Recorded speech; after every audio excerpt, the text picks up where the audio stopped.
자, 계속해서 이제 검토 드릴 주제 기반 시설의 설정비 계량 관련해서 27회 때 마지막으로 구성됐고 아주 주요 이슈로 다뤘던 것이 소위 매수 청구라는 개념이 되게 됩니다. 자, 일단은 우리 앞에서 그런 얘기 했었죠. 도시군객 시설 결정의 고시일로부터 20년 내 사업이 시행되지 않게 되면 20년이 된 날에 다음 날에 그 효력을 잃는다. 이렇게 규정을 하고 있었어요. 그래서 내 땅이 혹시 도로 부지로, 학교 부지로, 공원 용지로 결정이 돼 있다. 그런데 지자체가 돈이 없거나 등등의 이유로 20년 동안 사업이 시행되지 않게 되면은 20년이 된 날에 다음 날 자동으로 풀립니다. 그래서 이제 정상적으로 건축물의 건축 등을 할 수 있게 됩니다. 자, 그거는 별개의 문제로 우리 법에서는 또 매수 청구라는 제도를 두고 있습니다. 그래서 이 매수 청구라고 하는 개념은 그런 식이야. 도시군 계획시설 부지로 묶였는데 10년이 경과되도록 이 도시군 계획시설 사업을 시행하고 있지 않다. 그다음에 세 번째,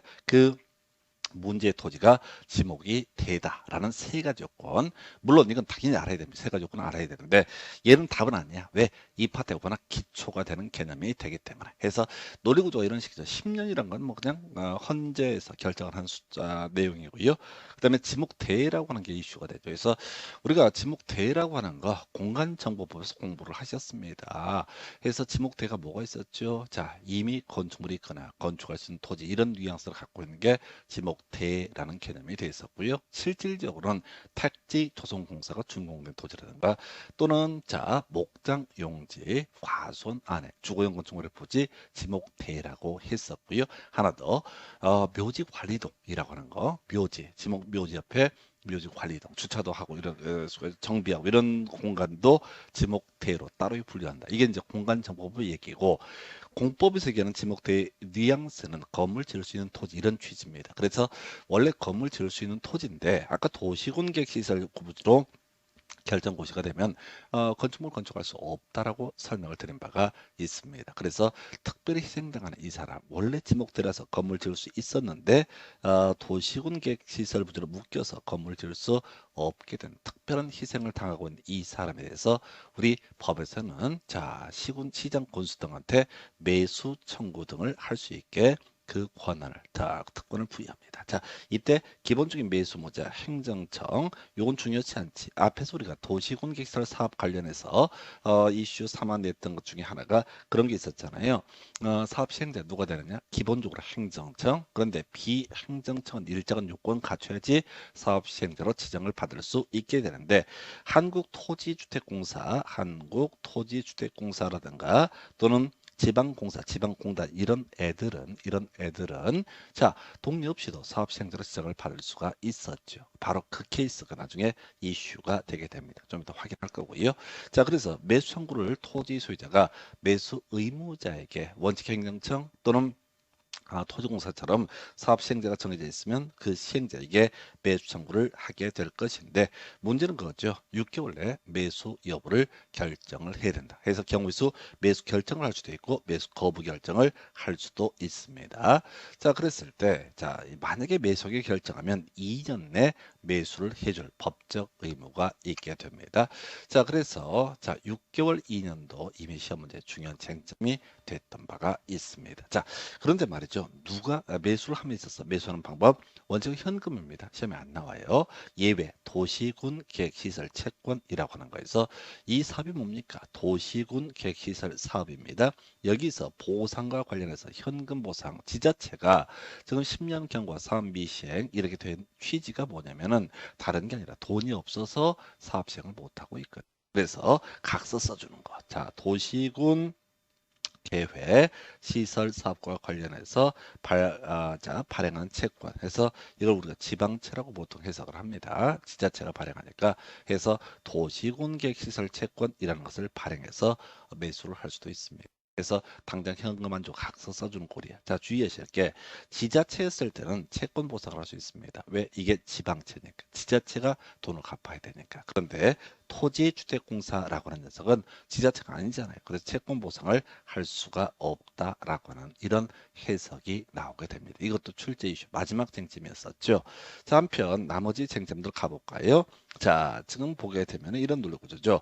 매수 청구에 대해서 6월 내에 만약에 매수 거부 결정을 했다라고 하는 경우 하고요.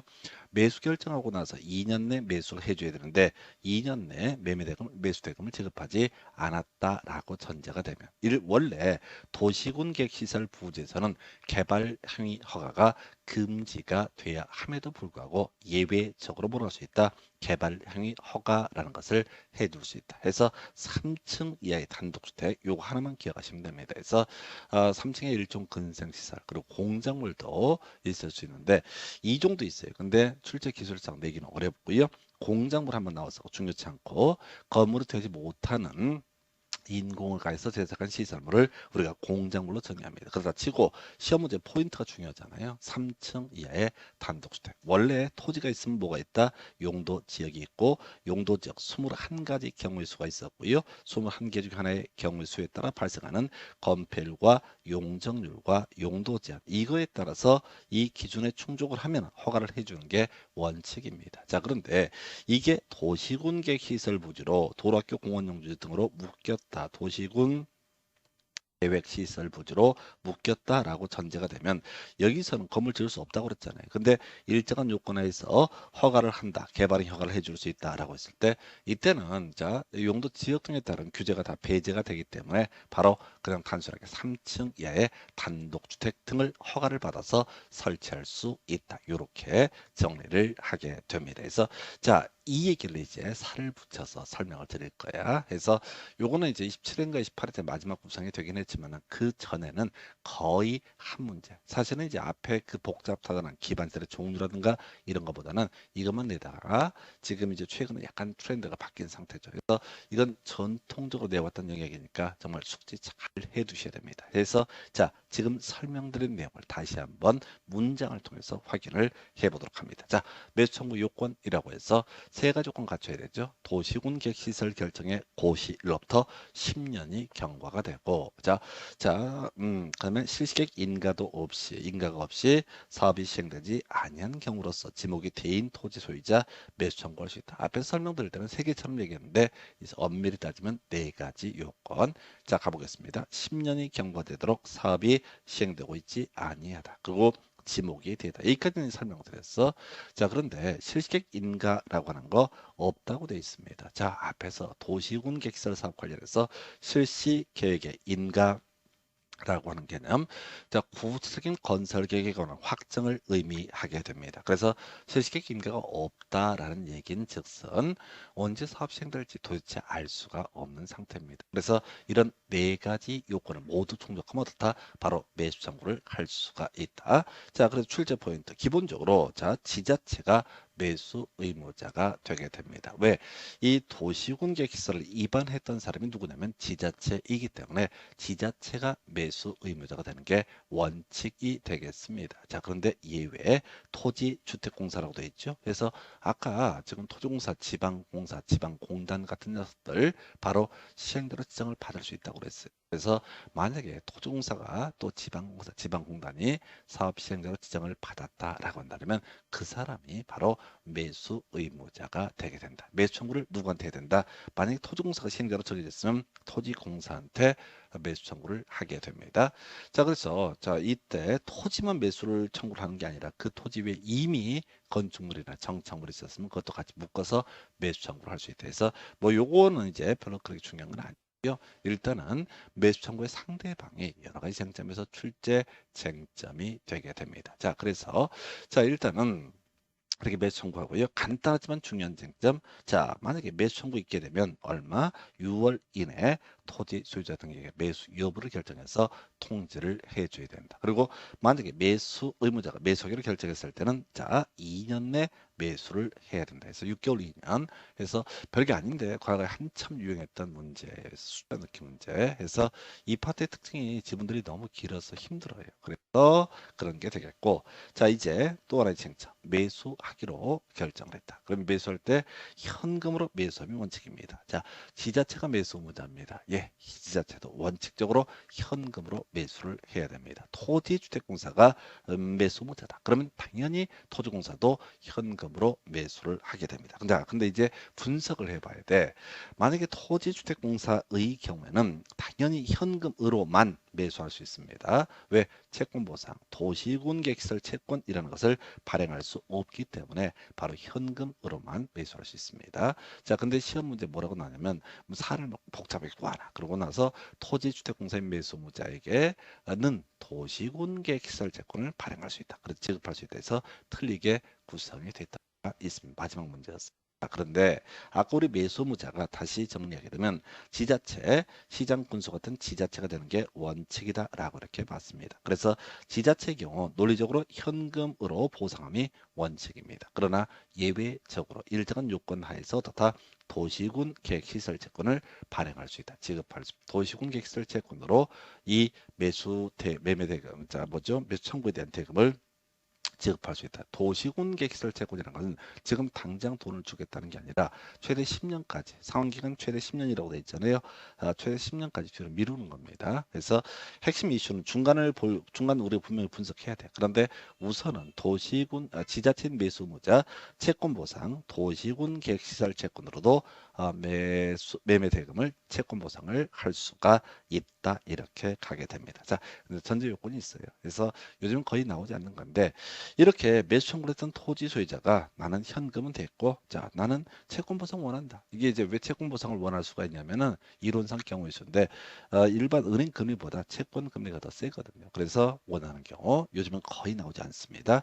23회, 24회 때 벌써 7, 8년 전에 나오고 거의 안 나오는 케이스. 자, 여기서 출제 이슈는 이 문제 매수 청구를 한 토지가 비업무용 토지로서 그 가액이 3천을 초과하는 경우 그 초과하는 금액 부분에 대해서는 어떻다 강제로 싫다고 해도 채권 보상을 할 수 있다. 자, 전제 한번 보겠습니다. 매수 의무자가 지자체가 됩니다. 그래서 이 지자체에 대해서 매수 청구 등이 이루어지게 되고 법적 요건을 충족을 했다고 했을 때 만약에 지자체가 매수하기로 결정했다면 2년 내 매수를 해야 됩니다. 근데 매수를 하면서 꼭 현금을 줘야 되는 것은 아니고 지자체 매수 의무자라고 전제가 됐을 때 이게 이 문제의 토지가 비업무용 토지. 비업무용 토지가 뭐냐면 중요한 게 아니야. 자, 우리가 세법할 때 비업무용 토지를 공부를 하게 되는데 그 자체는 여기서는 중요한 게 아니고 3천만 원을 초과할 때 초과하는 금액 부분에 대해서는 강제로 채권 보상을 할 수가 있다. 만약에 매수 청구를 한 토지가 9천만 원에 해당이 된다. 그러면 원한다. 난 다 채권 보상을 원해. 그러면 9천 전부를 어떻다?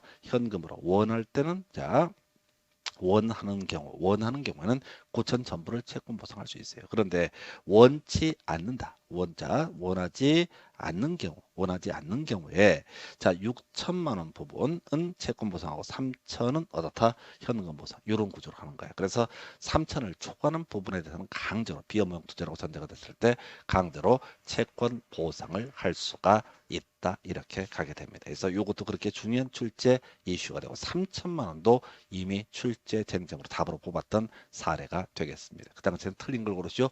이에 비업무용 토지로서 2천만 원을 초과할 때 강제로 채권 보상을 할 수가 있다. 이렇게 이제 구성을 했던 사례가 있었고요. 자, 그다음에 개발 행위 허가 등에 관한 주제. 아까 우리 설명드릴 때 이런 거 있었잖아. 매수 거부 결정을 하거나 매수 결정을 통지하고 2년 내 사주지 않았을 때 3층 이하의 단독주택 등을 허가를 받아서 설치할 수 있다. 이렇게 설명을 드렸습니다. 바로 이 얘기야. 자, 가능 사유는 중요한 게 아니고요. 바로 3층 이하의 단독주택. 뭐 협의 나와 있는데 건축법 할 때 자세히 설명드리겠고 그 외 3층의 1종 근생이나 2종 근생 공작물도 허가받아서 설치할 수 있습니다. 근데 이런 것들은 중요한 게 아니고요. 지금 시험에서는 지금까지 문제에서는 3층 이하의 단독주택 이것만 어떻다 허가받아서 설치할 수 있다. 그래서 용도 지역과 무관하게 자 최대 범위 3층 이하의 단독주택. 그럼 시험 문제 구성할 때 틀리게 구성하려면 4층의 공동주택, 4층의 단독주택 이렇게 장난을 치게 됩니다. 예, 이걸로 끝이에요. 그래서 지금 도시군 객시설 부재 매수 청구 다시 한번 정리해 보겠습니다. 그래서 자 매수 청구 요건 10년 경과 사업 미시행 지목돼 그 외 실시객 인가도 이루어지지 않았다라고 전제가 됐을 때 바로 토지 소유자인 토지 소유자는 원칙적으로 지자체 예외 토지공사처럼 사업 시행자가 정해진 경우 그 시행자에게 매수 청구를 할 수 있다. 매수 의무자는 6월 이내 매수 여부를 결정해야 되고 만약에 매수기를 결정했을 때 2년 내 매수를 해야 된다. 그런데 또 이제 토지공사와 지자체가 달라지는 부분이 그래서 토지공사는 현금으로 매수할 수 있고요. 지자체의 경우 자 지방채라고 해서 도시군 계획시설 채권이라는 것을 발행할 수 있다라고 할까. 좀 더 구체적인 요건들을 보게 되면 아까 토지 소유자가 원하는 경우 외에 비업무용 토지로서 그 가액이 3천만 원을 초과했을 때 그 부분은 강제로 채권 보상을 할 수가 있다. 이렇게 가게 됩니다. 그 외에 자 이게 이제 매수 거부 결정을 하거나 매수 결정을 통지하고 2년 내 사주자를 했을 때 3층 이하의 단독 주택 다 허가를 받아서 설치할 수 있다. 요 정도를 외워 두셔야 됩니다. 그래서 요 정도까지가 바로 도시군 계획시설 부지에서의 매수 청구라는 주제.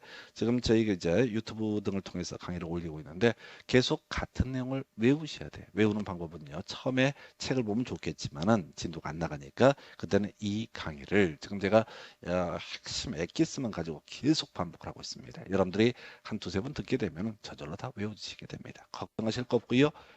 지금 오늘 당장 하시는 게 중요합니다. 그래서 이렇게 해서 매수 청구라는 주제에 대해서 설명을 드렸고요. 자, 잠시 끝났다가 이제 지구 단위 계획, 지구 단위 계획 구역 관련한 쟁점들 확인해 보도록 하겠습니다. 잠시 끝났다가